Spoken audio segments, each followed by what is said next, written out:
Namo Myoho Renge Kyo, Namo Myoho Renge Kyo, Namo Myoho Renge Kyo. Hi everyone, how are you? I hope this finds you in good health and secure. I wanted to talk for just a moment before we get started on the 26th? The 27th chapter. We're almost there, we're almost done. The former affairs of the King Fine Adornment. I wanted to share something with you as you study, whether here with these videos or the free podcasts, or you read independently on your own. You know, we constantly, I've read it many times, and I'm sure you've heard it many times, that the primary importance of the Lotus Sutra, or any of the sutra, is in the meaning of the teachings, not the actual words. And that can sound a bit abstract, I admit. And for different people, it may have different meaning. But the word that strikes me this morning, because as you know, I've been working on my own transcription of the Lotus Sutra with a lot of annotated comments along the way as you read it. Something more of a Lotus Sutra for our school, our independent practice of Nichiren's doctrine of the Lotus Sutra, of Shakyamuni's teachings of the Lotus Sutra. And as you, if you've been here any length of time, I'm sure you have seen the playlist for many translations, beginning with the first playlist I made many years ago called Lotus Lectures. I was working from 4 or 5 different translations of the Lotus Sutra as I did that analysis. And I've only accumulated more translations from different sources. And as a comparative analysis, it's quite fascinating how cultural bias creeps into all of them, whether it's a cultural bias of older Buddhist teachings melded somehow with the cultural biases of religious language like faith and worship and those kind of things just don't belong in the Buddhist lexicon. And the end result of that is that you end up being very confused. People tend to take the stories and metaphors and parables kind of literally, as is easy to do. That's how our samsaric mind works, yeah? But also when you add these kind of magical, mystical terms, it's quite confusing. What is the meaning? What's going on here?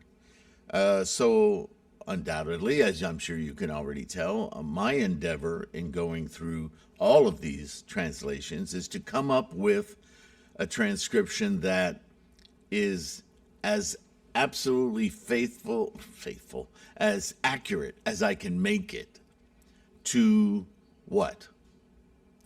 To the Sanskrit? To the Prakrit? Because he never wrote anything down. It was all verbal. So what is the one word that just overwhelmingly keeps with every word? And believe me, as much as I read the different translations, it's quite a different thing to sit down and actually write out, right? Whether it's by hand or on a word processor, whatever, to really look at each word and the sentence structure of each sentence. Where's this going? And the word that keeps coming to my mind is intent. And after all, that's Buddhism, attitude and intent, attitude and intent. The two are interwoven, yes? And so as I read every word of these translations with the mission to make a clear transcription of it, not only clear, but with Nichiren in mind and his layer of insight, right? Intent is constantly in the forefront of my mind. And I think, and the reason I'm talking about it, isn't so much to let you into my process, but that I think whenever we read anything, Buddhism or not, it's a thought, a consideration that we should have in the forefront of our minds as we're ingesting words. What's the intent with this? What's the intent of this word? What's the intent of this sentence, paragraph, book, right? When we talk about, oh, there's an agenda in there. How do you discover that agenda? You start to be aware of the intent. Oh, this isn't just information about ... It's information about ... structured in a way to imbue certain ideas on me, to influence me.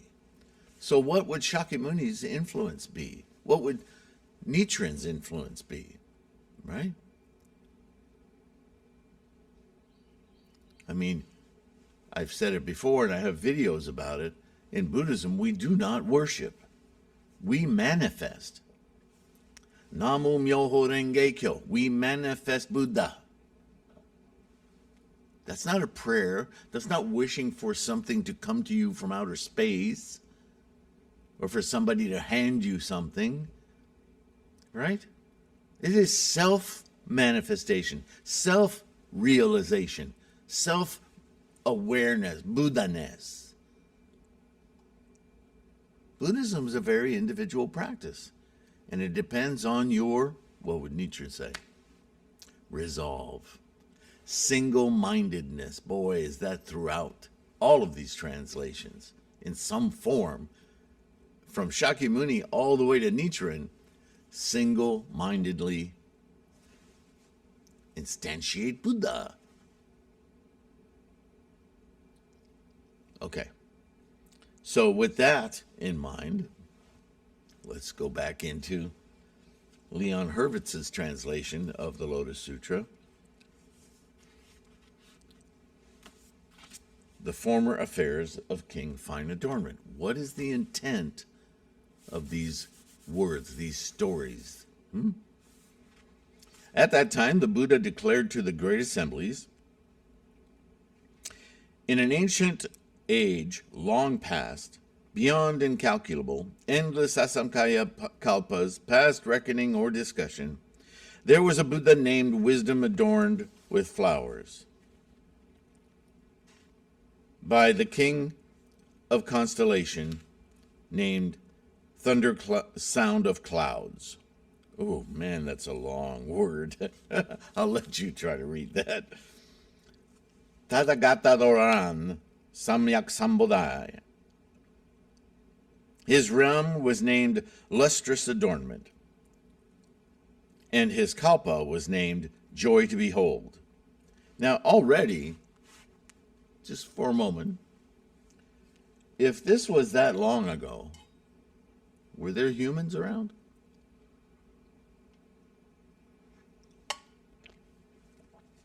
Of course not.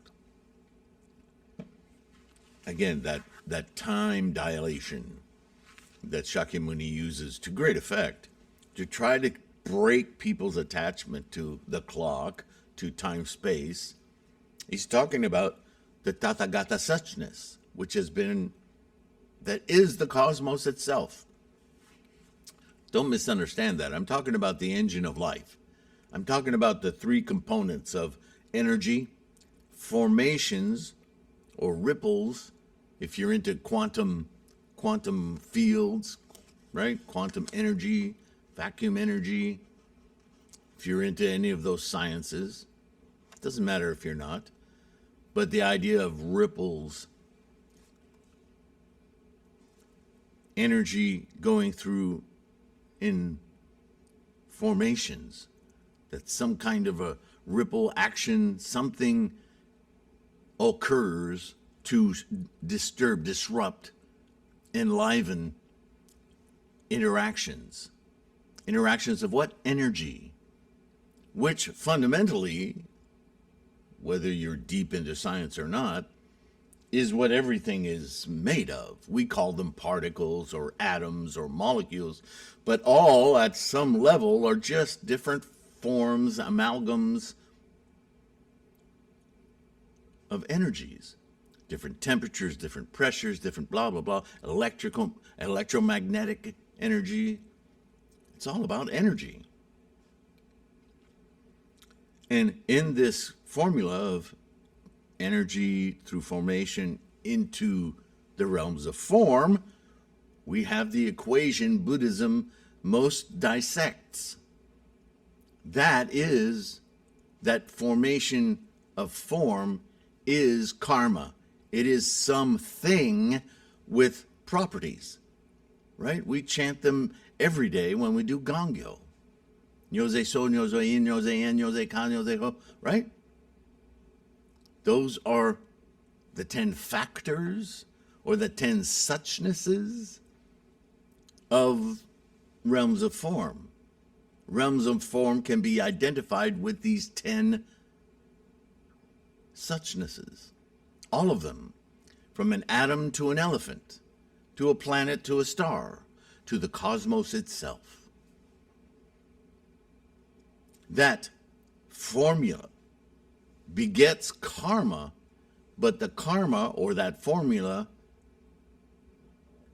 is instantiated as the Buddha. Not a man, not a person, but that Buddha isn't useful to us. That Buddha is an extant, constantly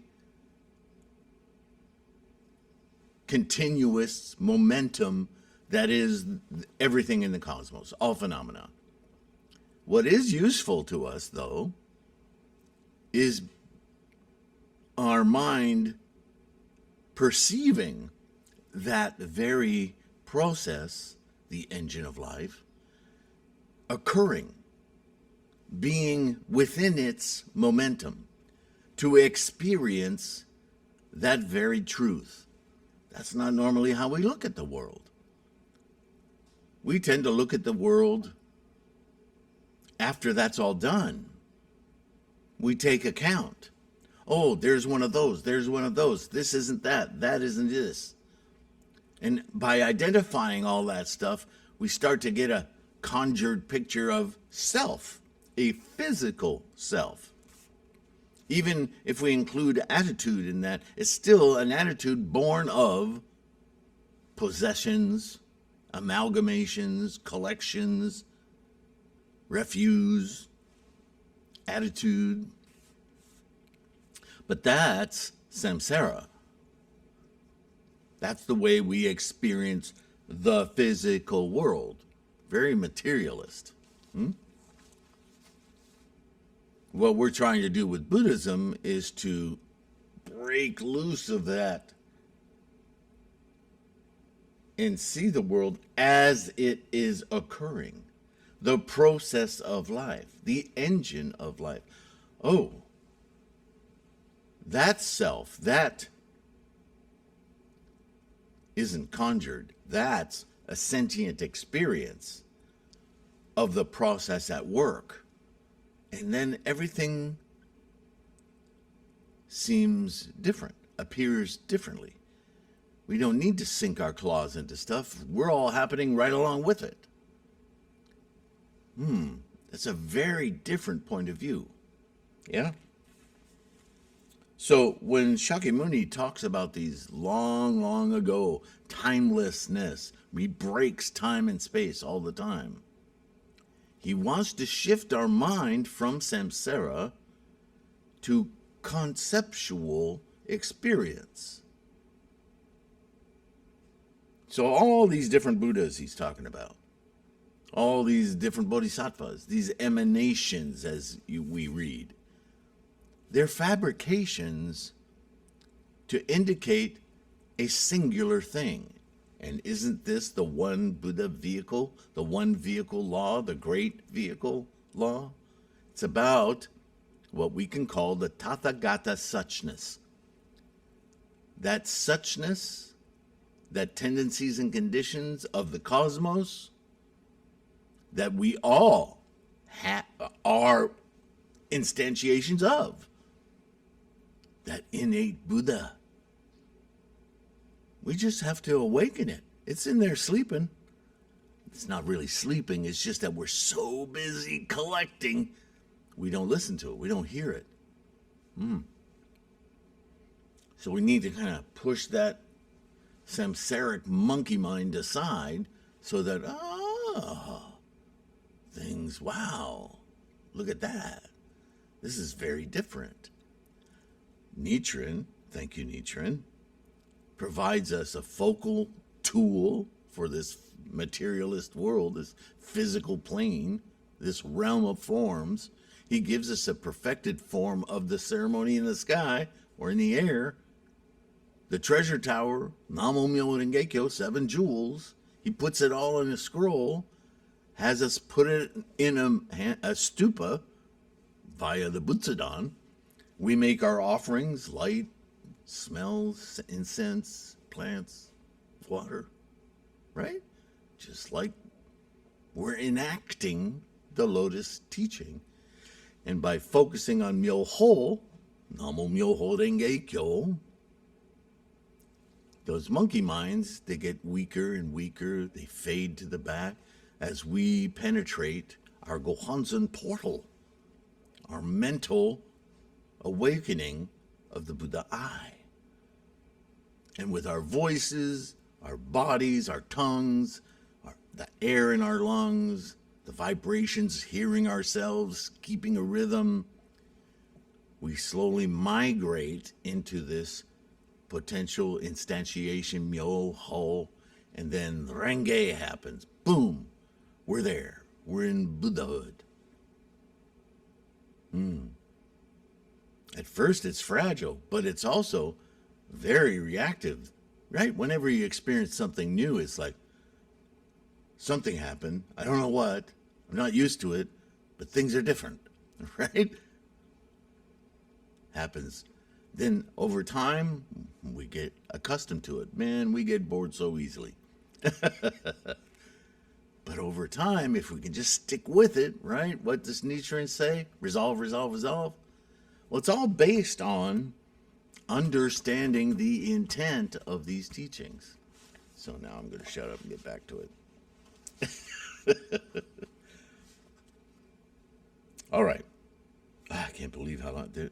I almost want to count. That's the autistic OCD in me. I want to count every letter. How many A's, how many R's? That is an incredibly long word. All right. So this thunder sound of clouds, Tatagoran Samyak Sambuddha, his realm is named Lustrous Adornment. His kalpa, his time of being or instantiation, was named Joy to Behold. Go figure. Within that Buddha's Dharma was a king named Fine Adornment. The subject of this chapter. That king's lady was named Pure Virtue. So those of you who thought you had to be, that a Buddhist monk would have to be singular and alone because of the taboo of women, well, just blew that apart. His lady, his possession. There's a lot of misogyny in this, but you got to remember that this is based on teachings that are 2,700 years old. We still have misogyny today, so it's not likely to leave us. But please, ladies, don't take this as an affront. It's not about you. It's about the mind. Yeah, Buddhism's about the mind, and you have just as talented a mind as any man. So, all right. Pure Virtue. That's quite a nice name for a lady. Gift of the Spotless One. She had 2 sons, one named Pure Womb, well, and the other Pure Embryo. Were these some cool sons? The second named Pure, wait a minute. One named Pure Womb. Oh, it could be said Pure Womb or Pure Embryo. Fine. The second named Pure Eye. These two sons had great supernatural power, merit, and wisdom, and were long practiced in the path trodden by bodhisattvas, that is, in Dhanaparamita, Silaparamita, he's going to go through all the paramitas. Okay, the paramita of expedient devices, sometimes the paramita of dharani, right? Goodwill, compassion, joy, and indifference. Indifference, not a good word to use. See, there I go looking at words again. But imperturbances would be more accurate, right? It's not indifferent. When we're indifferent, we don't pay attention. No, we're incredibly compassionate beings, especially as being described here. So the indifference they're trying to communicate is not being perturbed, not easily shaken, yes? All right. In short, in everything up to and including the dharmas in 37 parts that conduce to the path, in all of these, they had clear understanding, they had arrived at all, they had also attained the bodhisattva's pure samadhi, the samadhi of the sun, stars, and constellation, the samadhi of pure ray, the samadhi of pure color, the samadhi of pure sparkle, the samadhi of eternal adornment, and the samadhi of the womb of great imposing excellence. At all of these samadhis, as well had they arrived. So they were quite accomplished bodhisattva. You would say bodhisattva mahasattva, yeah? At that time, Buddha, wishing to draw to him the king fine adornment, and being compassionately mindful of the beings, preached this scripture of the Dharma blossom, the Myoho Renge-kyo. At that time, the two sons, Pure Womb and Pure Eye, went before their mother, and joining their palms, 10 fingers to 10 fingers, it's the first time I've read that. It's usually folded hands, yes? Deferentially spoke, "We beg leave, mother, to go before the Buddha, wisdom adorned with the flowers by the king of constellation, thunder sounds of clouds." No wonder it's a long word, yeah? Where we too will attend him, approach him with familiarity, make offerings to him, and pay reverence to him. What is the reason? In the midst of the multitude of all the gods and men, this Buddha preaches the scripture of the Dharma blossom, Myoho Renge-kyo, and we must listen to it receptively. The mother declared to her sons, "Well, your father believes in and accepts external ways, being profoundly attached to the Dharma of the Brahmins. You must report to your father, and only then go off together." So we have to convince good old dad, good old Hinduist dad, that there's a superior teaching out there that we want to go listen to. And you know how dads are reported in everything we write books about, from Shakespeare to Roman Polanski. Yeah, they don't like us doing anything beyond their capacities. Goodness, no, they're the authority, always. Well, that's the cliche, yes. Pure Womb and Pure Eye addressed their mother with palms joined. "We are Dharma princes, yet we have been born into a household of crooked views such as this." The mother declared to her sons, "Taking thought for your father with concern, you must show him some incredible feats. For if he's enabled to see them without fail, his thoughts shall be purified, and he may permit us to go before that Buddha." Oh, she's including herself now. So she's saying, well, if you demonstrate with him, basically an opportunity for debate. But if you know so much better than your father, then convince him. That's what she's saying. And then he'll let us all go. Thereupon the two sons, taking thought for their father, compassion for their father, danced in empty space at a height equal to that of 7 tala trees, and displayed varieties of magical feats in empty space, walking, remaining still, sitting, lying down, emitting water from the upper part of their bodies, emitting fire from the lower part of their bodies. Ugh, the visuals that come to my mind. Emitting water from their lower part of their bodies and emitting fire from the upper part of their bodies. Or else displaying a body large enough to fill empty space.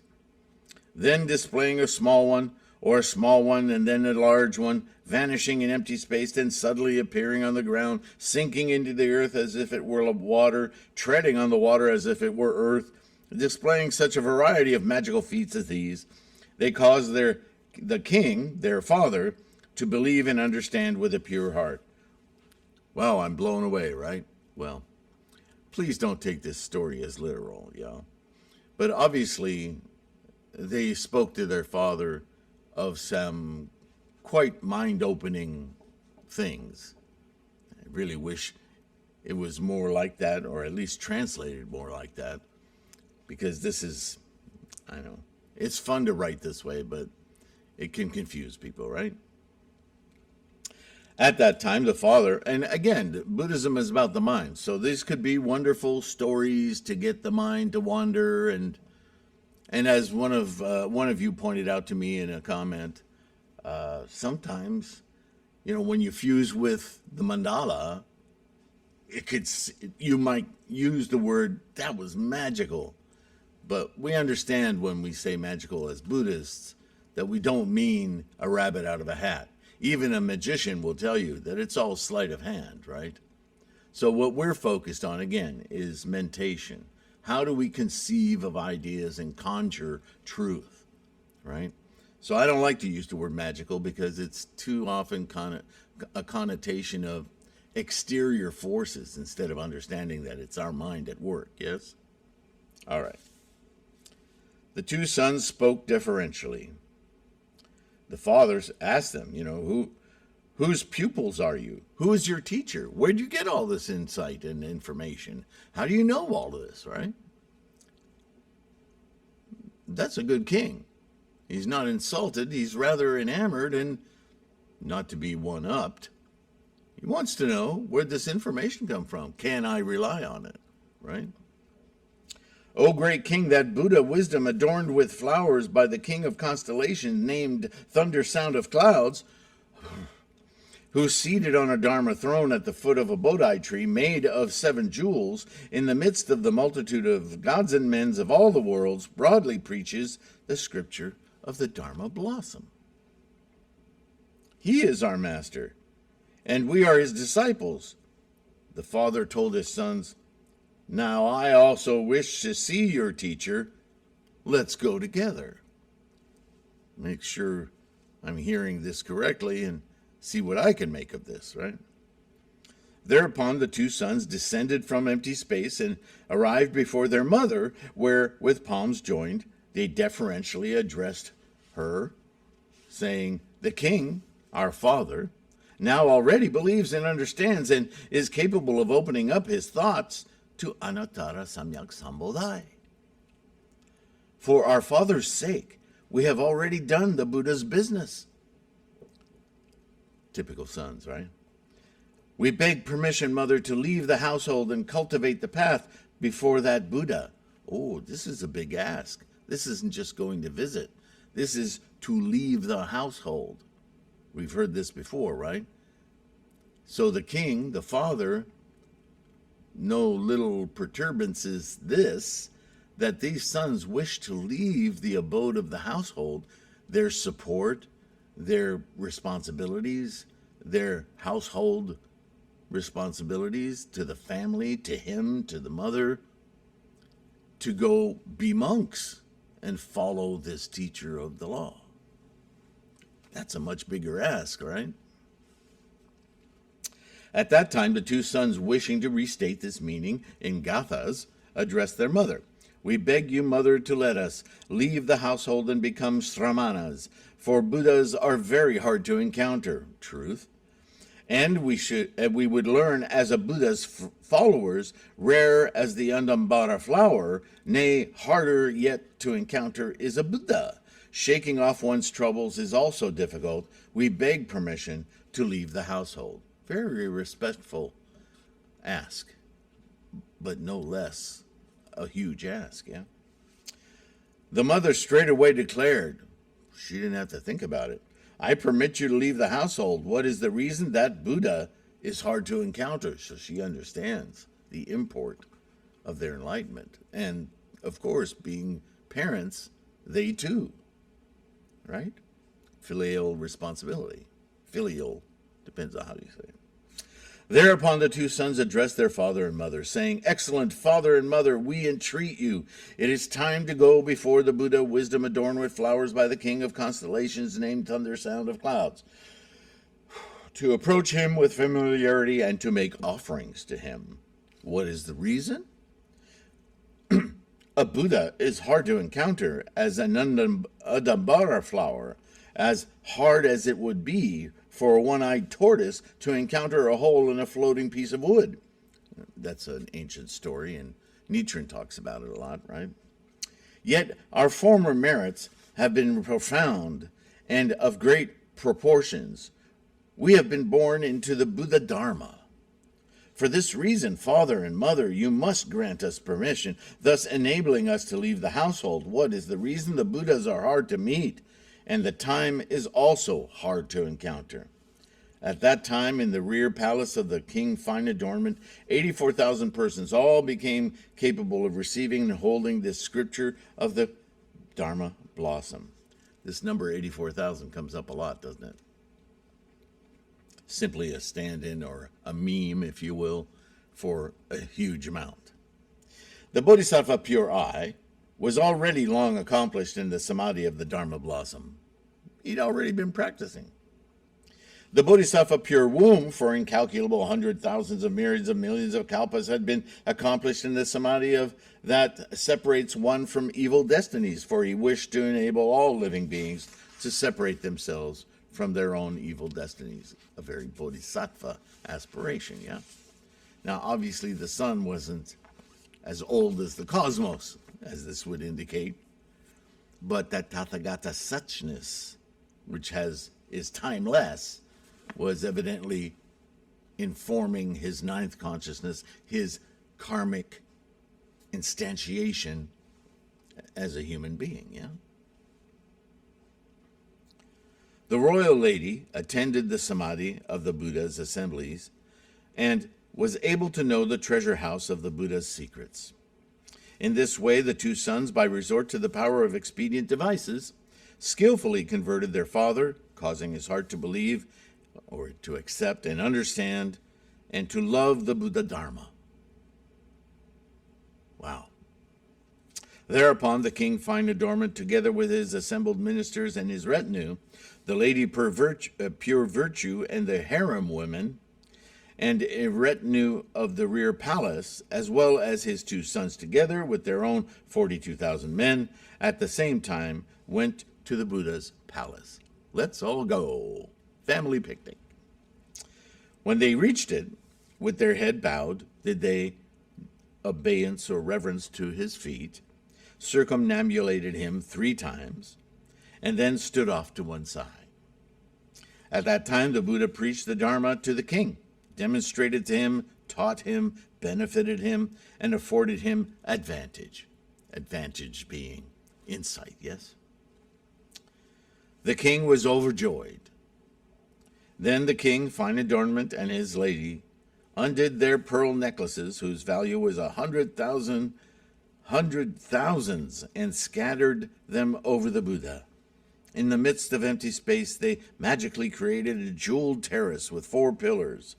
Within the terrace was a great jeweled couch, over which they spread 100,000 myriads of divine cloaks, and on top of them was a Buddha, seated with legs crossed and emitting a great ray of light.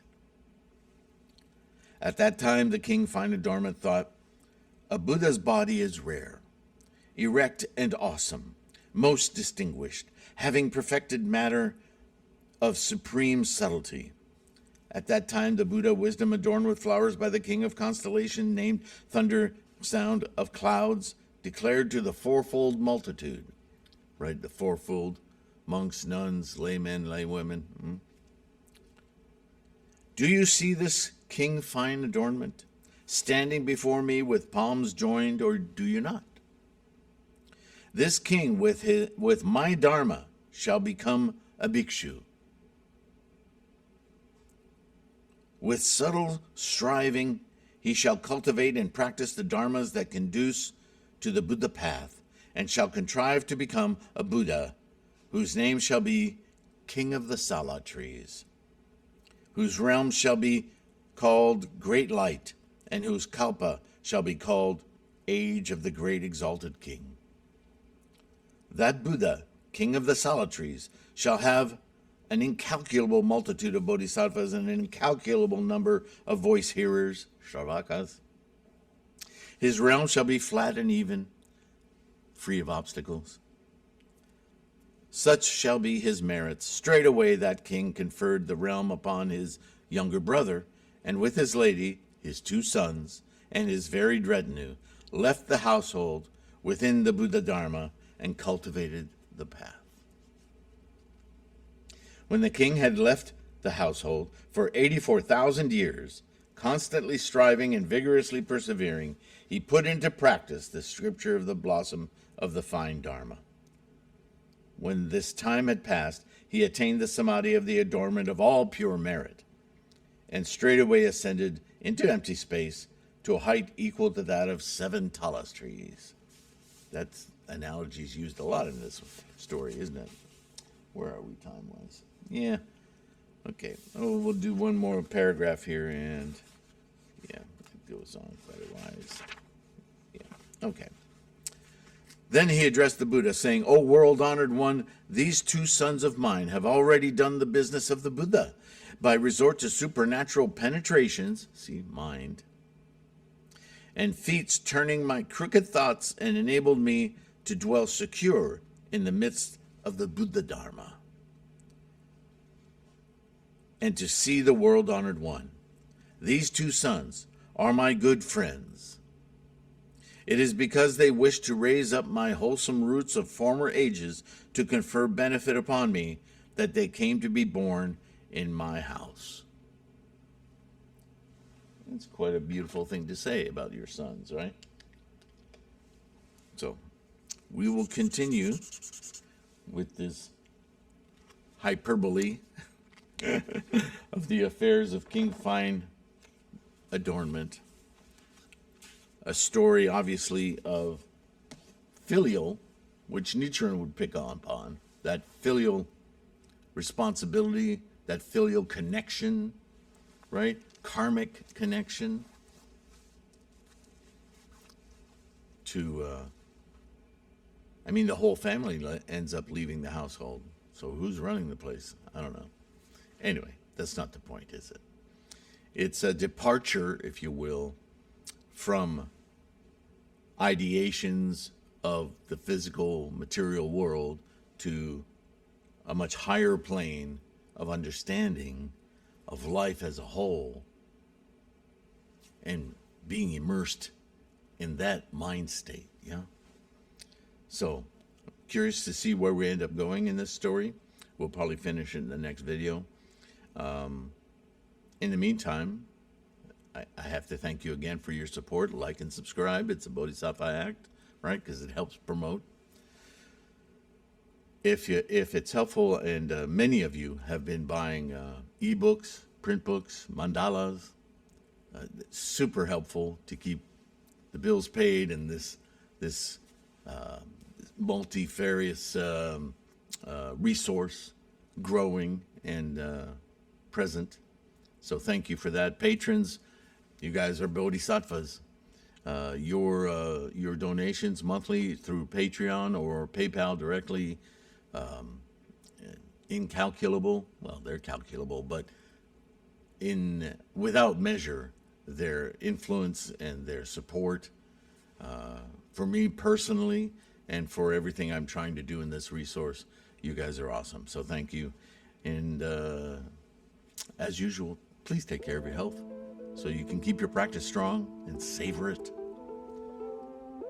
I will see you in the next one. Thanks again. Bye for